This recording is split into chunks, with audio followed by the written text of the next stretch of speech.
Hello, ഇവിടെ ഒരാൾ രാവിലെ ഡയറ്റാണ് കേട്ടോ. ജിമ്മിലൊക്കെ പോയി തുടങ്ങിയിട്ടുണ്ട്. 10 കിലോ കുറയ്ക്കണം എന്നൊക്കെയാണ് പറയുന്നത്. എനിക്ക് കണ്ണറിയാം എത്ര കിലോ കുറയും എന്നൊക്കെ. കണ്ണപ്പനോട് കളിക്കുന്നുണ്ട് കേട്ടോ. ഞാൻ ഇന്ന് എക്സാമിന് പോകുന്നുണ്ട് കേട്ടോ. ഞാൻ നേരെ കണ്ണപ്പനെ വെച്ചിട്ട് എക്സാമിന് പോയി. തിരിച്ച് വന്നിട്ടുള്ള വീഡിയോ ആണ് ഇത്. പോകുമ്പോഴും വരുമ്പോഴും ഒക്കെ വീഡിയോ എടുക്കണം ഞാൻ വിചാരിക്കും, പക്ഷേ നടക്കത്തില്ല. എന്തോ ടെൻഷൻ മൂലമാണെന്ന് എനിക്കറിയത്തില്ല, നടക്കാറില്ല. പിന്നെ ഞങ്ങൾ നേരെ അമ്പലത്തിൽ പോയി. ഇന്ന് മഹാതിരുവാതിരയാണ്, നമ്മുടെ കാശിക്കോട്ടിൻ്റെയൊക്കെ തിരുവാതിരയുണ്ട്. അങ്ങനെ ഞങ്ങൾ ഫാമിലി ഫുൾ ഉണ്ടായിരുന്നു അവരുടെ ഡാൻസൊക്കെ കാണാനായിട്ട്. അങ്ങനെ കണ്ണപ്പനോടെ കരച്ചിലൊക്കെ തുടങ്ങിയിട്ടുണ്ട്. അമ്മ പിന്നെ നോക്കുന്നുണ്ട് കേട്ടോ. അങ്ങനെ ഞാൻ പോയി തിരുവാതിര വീഡിയോ ഒക്കെ എടുത്തു. വീഡിയോ ഒക്കെ ഇടണമല്ലോ. അങ്ങനെ ഞാൻ പോയി വീഡിയോ എടുത്തു. മഹാതിരുവാതിരയും കണ്ട് ഞങ്ങൾ നേരെ ഇങ്ങ് ഇറങ്ങി. വീട്ടിൽ വന്നിട്ട് ഫുഡ് ഉണ്ടാക്കണം. ഇങ്ങനെ വന്ന് പനീർ ബട്ടർ മസാലയും അപ്പവും ഉണ്ടാക്കാം എന്നാണ് വിചാരിച്ചേ.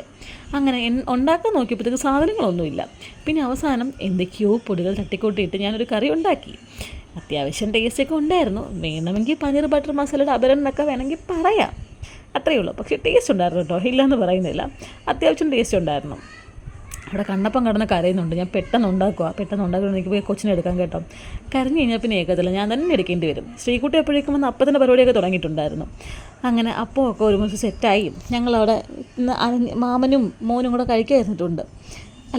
വല്യച്ഛനും മോനും കൂടെ മാറിപ്പോയി. അങ്ങനെ വല്യച്ഛനും മോനോട് അവിടെ നിന്ന് കഴിക്കാം. ഞാൻ ഫുഡൊക്കെ വിളമ്പി കൊടുത്ത് കണ്ണപ്പനെ കുറച്ച് ദിവസത്തേക്ക് അമ്മാമ്മയെ പിന്നെ ഏൽപ്പിച്ചു. അവന് ചൂടൊന്നും പറഞ്ഞിട്ട് ഞാൻ പിന്നെ പിച്ച് കൊടുക്കാം കേട്ടോ. അപ്പോൾ ഓക്കെ, ബൈ ബൈ, നാളെ കാണാം.